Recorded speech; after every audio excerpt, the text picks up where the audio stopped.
कौन सा? नौकरी साड़ी भी बहुत मुश्किल है। ओके सर, बिस्मिल्लाह।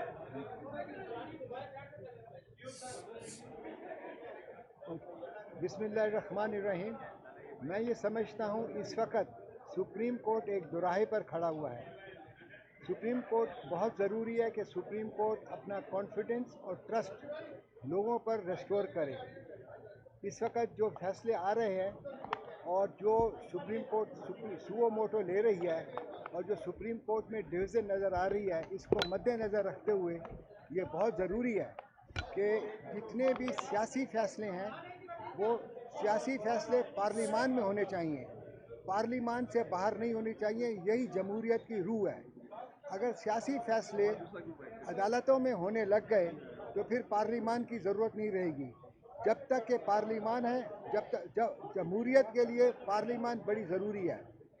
इस वक्त जो फ़ैसले आए हैं, सबसे पहले जो सुप्रीम कोर्ट को मैं समझता हूँ फ़ैसला करना चाहिए, जो कि पंजाब असम्बली के अंदर केस के अंदर जो फ़ैसला आया सुओ मोटो 1 ऑफ 2023 के अंदर है कि क्या वो फ़ैसला 4 जजेस और 3 जजेस का था या 3 जजेस और 2 जजेस का था। क्योंकि जो जजमेंट लिखी गई है उसके अंदर जो 2 जजेस की जजमेंट है वो बाकी जो 2 जजेस हैं उनका हवाला देते हुए कहते हैं कि हमने उनके साथ इत्तेफाक किया है। अगर उन्होंने इत्तेफाक किया है तो ये जजेस 4 एक तरफ हो गए हैं और 3 एक तरफ हो गए हैं। जब तक कि ये फ़ैसला नहीं होगा, मैं समझता हूँ चाहे वो 7 जजेस खुद बैठ के फ़ैसला करें या फुल कोर्ट फ़ैसला करें, अगर उसके बाद ये पता चलेगा कि ये जो पिटीशन चल रही है इस वक्त तारीख के लिए, इलेक्शन की तारीख के लिए, क्या ये मेंटेनेबल है कि नहीं है। अगर ये 4-3 का फ़ैसला है तो फिर ये पिटीशन मेंटेनेबल नहीं है, क्योंकि पहले हाई कोर्ट को फ़ैसला करना चाहिए जो इंट्रा कोर्ट अपील उधर पेंडिंग है। अगर ये 3-2 का फ़ैसला है तो फिर ये पिटीशन मेंटेनेबल हो जाती है। उसके बाद बात ये आ जाती है कि जो 29 तारीख का फ़ैसला आया सुओ मोटो 4 ऑफ 2022 के अंदर, जो कि 2-1 से आया है, उन्होंने ये कहा है कि तमाम प्रोसीडिंग जो हैं article 184 of clause 3 of the constitution के नीचे पोस्टपोन कर दी जाए। उसको मद्देनज़र रखते हुए आज एक जज साहब ने, जो कि ख़ुद भी उस बेंच का हिस्सा थे, अपने आप को रिक्यूज़ कर लिया है। अब इसको नज़र में रखते हुए ये भी फ़ैसला करना पड़ेगा क्या वो जजमेंट जो है इन जजेस के ऊपर जो ये केस सुन रहे हैं इन पर ये लागू होती नहीं है कि नहीं।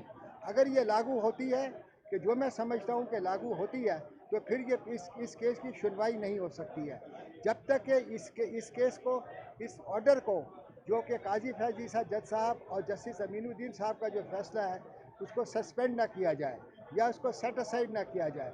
इन सब चीज़ों को मद्देनज़र रखते हुए मैं समझता हूँ कि एक फुल कोर्ट तश्कील देना चाहिए जिसके अंदर ये तमाम बातें जो कॉन्स्टिट्यूशनल है रखी जाए, क्योंकि इस वक्त मुल्क के अंदर एक आइनी बहरान हो गया हुआ है। पहले तो खाली सियासी बहरान था और मुआशी बहरान था, और अब मैं समझता हूँ इसके साथ साथ एक आइनी बहरान भी हो गया है।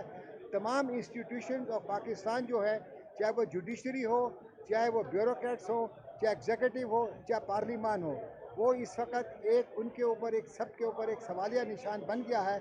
और इसके लिए ये बहुत ज़रूरी है कि तमाम जो अदारे हैं वो अपने अपने दायरे के अंदर रह के जो कानून और आइन के अंदर है उसके अंदर कायम रखें, और एक कंसेंसस का माहौल जब तक पैदा नहीं होगा, क्योंकि पॉलिटिकल पार्टीज़, तमाम पॉलिटिकल पार्टीज़ को बैठ के डिसाइड करना होगा कि इलेक्शन किस दिन होना चाहिए और किस दिन नहीं होना चाहिए। और ये चीज़ पार्लिमान में फ़ैसला हो सकता है, पॉलिटिकल पार्टीज़ आपस में बैठें, वरना इस मुल्क के लिए, इस मुल्क की जमहूरियत के लिए, इस मुल्क के बका के लिए अच्छा नहीं होगा। बहुत बहुत शुक्रिया सर। ये फैसला काजी साहब वाला जो कल वाला फैसला है, तो अब इसको सेटिस्फाइड करने के लिए या सस्पेंड करने के लिए क्या रिविजिट में जाएंगे कि रिव्यू में जा सकते हैं? सर, ये इसके अंदर रिव्यू भी जा सकते हैं, इसका ये लार्जर बेंच बनाएं, लार्जर बेंच इसको देखे, इसको दोनों चीज़ों को, जो मैं पहले अर्ज़ कर चुका हूँ, इन दोनों चीज़ों का फ़ैसला होना बहुत ज़रूरी है। Thank you.